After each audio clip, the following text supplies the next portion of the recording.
자, 오늘 나오미와 두 며느리 이 오르바와 룻의 애끓는 이별의 시간이 이제 지나고 있습니다. 이 오르바는 그 어머니에게 입맞춤을 함으로써 이별 인사를 했는데 룻은 그 어머니를 붙쫓았더라라고 성경은 증언합니다. 이 붙쫓다라는 단어 익숙하지가 않습니다. 이 국어 사전을 찾아보니까 존경하거나 섬기며 따르다라는 그런 뜻을 가지고 있습니다. 그런데 다 그냥 어머니를 시어머니를 존경한다, 섬긴다, 뭔가 좀 모자란 것 같아서 제가 이것을 히브리어 사전과 히브리어 원어를 한번 찾아봤어요. 이 히브리어로는 다바크라는 단어를 쓰는데 이 오늘 본문에 이 붙쫓았다라고 쓰여진 단어가 다른 곳에는 어떻게 쓰여 있냐면요. 창세기 2장 24절입니다. 이러므로 남자가 부모를 떠나 그의 아내와 합하여 둘이 한 몸을 이룰지로다.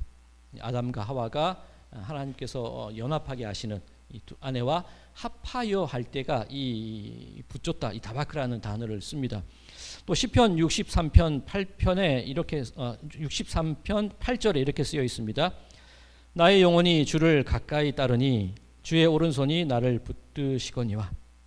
내 영혼이 주를 가까이 따른다. 이게 이 붙쫓다라는 그 단어입니다. 즉 합하여 가까이 따르다.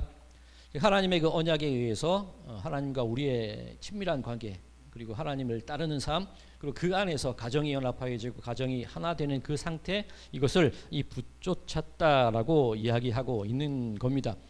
그러니까 이 룻이 이 나오미를 단순히 이 시어머니니까 그냥 효를 다하기 위해서 그냥 따르는 것이 아니라 하나님과의 그 연합하게 하신 그 은혜를 생각하며 그 어머니를 하나님의 그 긍휼의 마음, 그 따르는 마음, 어제 헤세드, 그죠? 그 마음 가지고 어머니를 따르겠다, 따랐다. 그 의미가 되는 겁니다. 자, 그렇게 이해하게 될 때 이 16절과 17절의 이 룻의 고백이 더 마음에 와닿게 됩니다.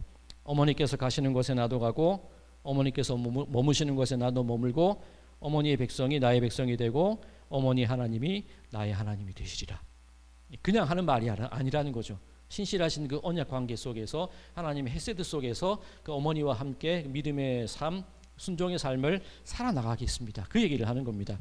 그러니까 17절에서 내가 죽을 때까지 어머니를 떠나지 않겠습니다. 그 얘기를 합니다. 즉 입에 바른 빈말이 아니라 정말로 신실한 그런 신앙의 고백이 되는 그런 뜻이 되는 겁니다. 자, 이렇게 이해를 하니까 이 15절 말씀도 풀이가 됩니다. 이 15절입니다. 나오미가 또 이르되 보라 내 동서는 그의 백성과 그의 신들에게로 돌아가나니 너도 너의 동서를 따라 돌아가라. 자, 이 나오미가 하나님께서 선대하시기를 원하노라 며느리들을 축복했잖아요. 그런데 너의 신들에게로, 그의 신들에게로 돌아갔다. 이게 그 우상을 섬기러 가라 그런 뜻은 아닙니다. 이 당시 고대인들의 그 신앙 생활 수준을 보면 자기들이 섬기는 신은 그저 자기들의 범위, 자기들의 부족, 자기들의 영역 안에 있는 신이라고 여겼습니다. 그러니까 뭐 우상을 섬기러 가라 그 뜻이라기보다는 네가 살아왔던 그 삶의 테두리로 들어가라 그 말이 되는 겁니다. 즉 바꿔 얘기하면 오르바는 그 삶의 테두리로 돌아갔는지 모르겠지만 룻의 경우는 여지껏 자기가 살아왔던 그 삶의 경계와 테두리를 넘어서서 하나님을 섬기는 삶으로, 하나님을 쫓는 삶으로 들어가기 시작했다. 그렇죠? 이 룻의 신앙이 다시금 그 경계와 모든 차별과 그런 억압들과 그런 우상 숭배의 모든 삶들을 뛰어넘어서 하나님께로 그의 삶이 들어가게 됐다. 그렇게 이 말씀을 이해할 수가 있는 겁니다. 자, 그리고 18절에 나오미가 룻이 자기와 함께 가기로 굳게 결심함을 보고, 신앙의 결단이죠. 이 룻이 하고 있는 신앙의 결단, 결심. 그 모습이 오늘 18절까지 말씀 가운데 나와 있는 것을 볼 수가 있습니다. 자, 그런데 여기서 우리가 주의해야 될 부분이 있습니다. 이 붙쫓다라는 이 다바크라는 단어, 제가 이 여러 성경들과 사전들을 찾아봤는데 이렇게 사용되는 구절도 있었습니다. 창세기 34장 3절입니다. 그 마음이 깊이 야곱의 딸 디나에게 연연하며 그 소년을 사랑하여 그의 마음을 말로 위로하고. 지금 읽은 이 창세기 34장이 어떤 내용이냐면 그 세겜의 이 하몰의 아들 세겜이 야곱의 딸 디나를 좋아해요. 여기서 이 딸 디나에게 연연하며 할 때 이 연연하며가 이 다바크라는 단어, 똑같은 단어를 씁니다. 지금으로 치자면 스토킹하는 거예요. 그 소녀를 사랑하여 그의 마음을 말로 위로하고 막 찾아가서 나 너 좋아해, 사랑해, 계속 그렇게 말하는 겁니다. 이 디나의 마음과 상관없이 그냥 무조건 따라가는 거예요. 연연하다, 스토킹하다. 앞서는 하나님과 신실하게 붙어있는 상태였다면 이 부분은 어떤 병적으로 누군가를 쫓아가고 따라가고 치근덕거리는 그런 상황이 이 다바크라는 단어라는 겁니다. 즉 똑같은 단어인데 다른 상황에서 다르게 쓰여지는 것을 볼 수가 있습니다. 자, 여기서 우리가 아주 중요한 신앙의 교훈을 배워야 합니다. 이 룻의 경우에 자기의 어떤 신앙의 테두리를 넘어서서 하나님을 믿는 삶을 살아가기 시작했다고 말씀을 드렸습니다. 그런데 이 당시 사람들의 생각 속에는 신들은 자기 땅, 자기 부족에 머물러 있는 신이라고 생각을 했다 그랬죠. 그런데 하나님은 지역이나 공간이나 시간에 얽매인 계신 분이 아니시죠. 임마누엘, 우리와 함께 하시는 하나님. 예수님께서도 내가 세상 끝날까지 너희와 항상 함께 하리라 말씀하셨습니다. 즉 어디에나 계신 하나님이에요. 어디에나 나와 함께 계신 하나님이라는 겁니다. 임마누엘, 하나님이 나와 함께 계시다. 그런데 우리가 이 임마누엘, 하나님이 나와 함께 계시다는 이 말을 착각을 합니다. 하나님이 내 편이 되셔야 돼, 그렇게 생각을 합니다. 즉 내가 원하는 것과 내가 바라는 것이 있는데 그것을 반드시 이루어 주셔야 돼, 그렇게 생각하며 살아가는 것이 우리들의 모습이기도 하다는 겁니다. 똑같이 하나님을 붙였다, 다바크라는 단어를 쓰지만 한쪽으로는 정말 신실하고 긴밀한 관계로 하나님을 섬기는 사람이 있는가 하면 또 다른 면으로는 좀 스토킹하듯이 내가 이루는 것을 원하기 위해서 끝까지 물고 늘어지는 그런 신앙의 모습도 생길 수 있다는 그런 의미입니다. 자, 우리와 함께 하신 하나님, 이 임마누엘, 이 독일어로는 이 곧 미트 운스라고 합니다. 잠깐 페이지 좀 넘겨주시면 우리 영상으로 나중에 다시 보시거나 할 때 이게 이 저작권 문제도 있고 해서 제가 영상에는 실어드리지 않는데, 보시면 이것이 무엇이냐면 이 버클입니다. 이 허리띠에 이 조임새라 그러나요? 그 부분인데 그 위에 이렇게 아치형으로 써 있는 게 곧 mit und God with us, 그런 의미입니다. 하나님이 우리와 함께 하시다. 이게 독일어입니다. 그런데 이 버클 가운데 보면 독수리 문양이 있고 그 독수리 문양이, 이 독수리가 그 무엇을 움켜쥐고 있습니까?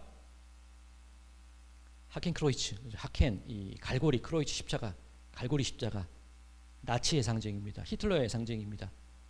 나치는, 히틀러는 독일 군인들, 모든 군인들 허리띠에 저거를 채우는 거예요.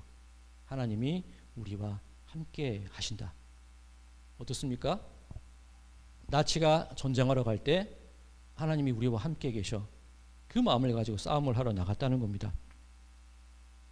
임마누엘, 원래의 뜻이 무엇입니까? 하나님 우리와 함께 계신데 우리는 하나님의 뜻을 쫓고 하나님을 따르고 하나님의 인도하심에 내 모든 삶을 맡긴다는 것이 임마누엘입니다. 그런데 곧 mit uns, 나치들의 허리띠에 써있는 저 말은 우리가 전쟁하러 나갑니다. 우리의 필요에 의해서 하나님이 우리에게 힘을 주셔야 되고 우리에게 승리를 주셔야 됩니다. 하나님을 스토킹하고 있는 그런 모습이라고 볼 수가 있는 겁니다. 자, 물론 이 역대하 20장에도 전쟁은 너희에게 속한 것이 아니라 하나님께 속한 것이다, 분명히 말씀이 있습니다. 하나님이 전쟁하시는 하나님입니다. 그리고 홍해를 건널 때 모세가 선언을 했죠. 너희는 가만히 있어서 하나님께서 너희에게 어떻게 구원을 베푸시는지 보라. 그 전쟁하시는 하나님은 하나님께서 앞서 싸우시는 거예요. 당신의 인도하심으로 하나님이 나가서 싸우시고 백성들은 그 뒤를 따라가는 겁니다. 그런데 곧 mit uns, 하나님의 뒤를 따르는 것이 아니라 하나님 나와 같이 나를 따라오십시오, 그렇게 말하고 있는 게 아닙니까? 이 사무엘 4장에 이스라엘 백성과 블레셋이 싸움을 하는 장면이 있습니다. 그때 이 이스라엘이 이 블레셋에게 집니다. 4,000명 정도가 전사를 하게 되는데 그때 이스라엘 백성들이 선택한 게 무엇이냐면 실로에 있는 하나님의 언약궤를 가져오는 것이었어요. 그리고 언약궤가 진중으로 들어오자 이스라엘 백성들이 환호성을 지릅니다. 기뻐합니다. 우리는 이겼어. 그때 블레셋 진영에서는 두려움에 휩싸입니다. 저들의 신이 왔구나. 그런데 그 전쟁의 결과가 무엇이냐면 블레셋이 승리를 하여서 이스라엘 백성 3만 명이 전사를 합니다. 그리고 하나님의 언약궤를 빼앗기고 맙니다. 전쟁하시는 하나님, 전쟁은 하나님께 속한 것, 그러나 그 하나님의 인도하심에 우리를 맡기고 우리가 따라갈 때에 우리에게 승리가 주어지는 것이지, 내가 하고 싶어서, 내가 원해서 하나님 나를 도와주시고 나의 편이 되어 주셔야 되고 그 전쟁을 하게 될 때에는 궤도 빼앗기고 죽임을 당하는 그런 일이 일어날 수밖에 없다는 그런 얘기입니다. 하나님이 내 편이 아니라 내가 하나님의 뒤를 따르는 삶을 살아가야 된다는 겁니다. 이 루세의 삶이 어땠습니까? 내 어머니를 붙쫓았다. 이후의 이야기를 쭉 살펴보면 그 시어머니가 시키는 일들에 순종을 합니다. 결국 그 시어머니가 이 나오미가 루세에게 명령하는 그 모든 일들이 이 성령의 역사하심과 이 비유가 되거든요. 즉 어떻게 어디에 가서 음식을 구하고 어디에 가서 누구를 만나고 그 모든 일들을 얘기할 때 이 룻이 순종을 하는 모습을 보입니다. 이 붙쫓다, 이 다바크라는 말이 그거라는 거예요. 나 인도하시는 하나님의 뜻에 나를 맡깁니다. 그 뜻에 순종합니다. 얼마나 많은 고난과 그 이삭을 주우러 다니고 쉬지 않고 룻이 일을 하거든요. 그리고 함께 일하는 사람들의 희롱을 받을 수도 있고요. 이 당시 사사 시대 때에 얼마나 많은 차별과 핍박이 있었겠습니까? 그런데 묵묵히 그 길을 걸어가요. 그 고난의 길을 걸어가요. 그 수고로움과 힘겨움과 고단함과 아픔의 길을 걸어가요. 그런데 하나님이 나를 인도하심에 그 길에 순종하게 될 때에 룻의 삶 가운데 하나님의 은혜가, 긍휼이, 헤세드가 임하게 되는 것을 볼 수가 있습니다. 사랑하는 성도 여러분들, 우리는 하나님을 붙잡고 있습니까? 아니면 하나님께 연연하고 있습니까?